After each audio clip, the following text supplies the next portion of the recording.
Hello, this is my 6th devlog, and it's been kind of a long time since I last uploaded.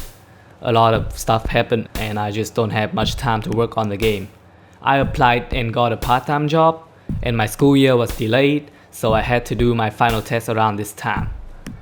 I can't say for sure that I'll have more time to work on the game now, although I just got 1 month of summer break because, I decided to spend more time with my part-time job this summer.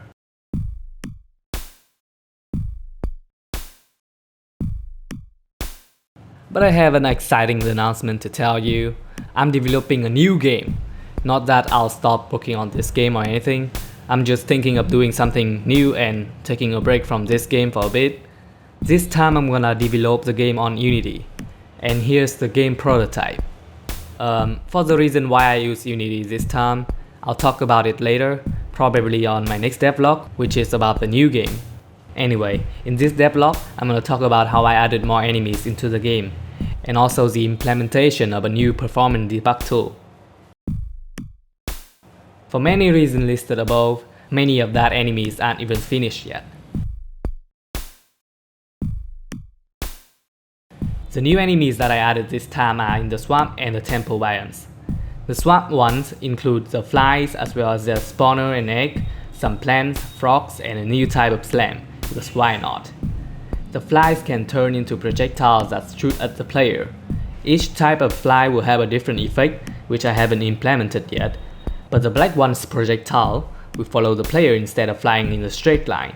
The red one will explode on collision, and the green one can apply a poison effect. The fly egg breaks and releases random type of flies on death or when the player gets too close.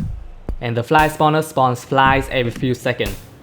It should also explode on death, but I have yet to implement explosions. The frog can live around like a slime, but instead of dealing damage by jumping on the player, it spits bubble-like projectiles. The new type of slime is a green one, and it applies a poison effect when collided with the player. And the final enemies that I added to the swamp is this yellow flower, and this one is a bit special.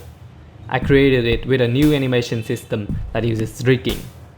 This rigging system allows you to create a tree of textures. One texture can have multiple textures attached to it, with each having different rotation that can be controlled by animated patterns. And the final result generated this lively swinging pattern of the flower. I haven't added many properties to these flower enemies because the system is still experimental, so all it does currently is swing around like that.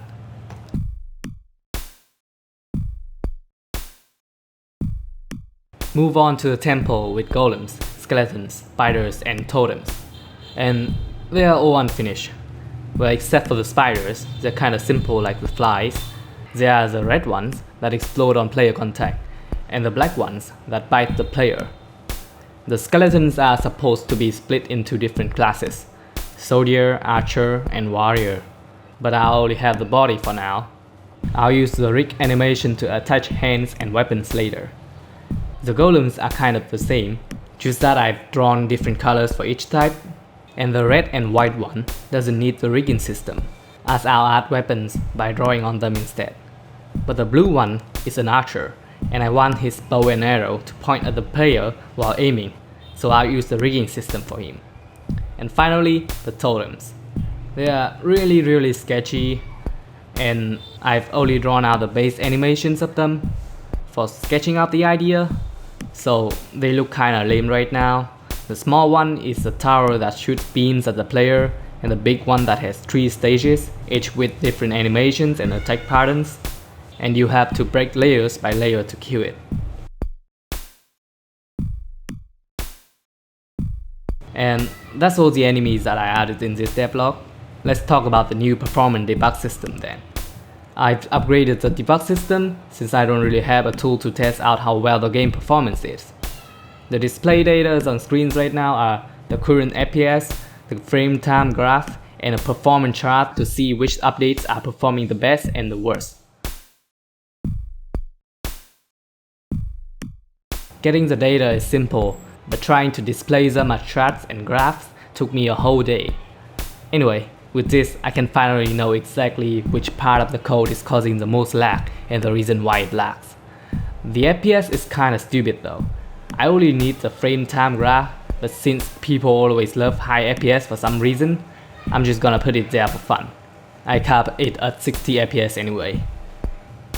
Well, I guess that's all. Yeah, not a lot of things to show off, just a few enemies in the performance debug system. And the announcement of a new game that I'll be working on. It's gonna be a game solely based on the projectile system that I got in this game, and it's a top-down shooter game made in Unity. The game release date is going to be more or less than 3 months. Depends on how the new school year kicks in, and I'll probably wrap the games up in 2 devlogs, so make sure you subscribe to be updated on the progress and to be notified when it releases. Anyway, goodbye. Thanks very much for watching. See ya.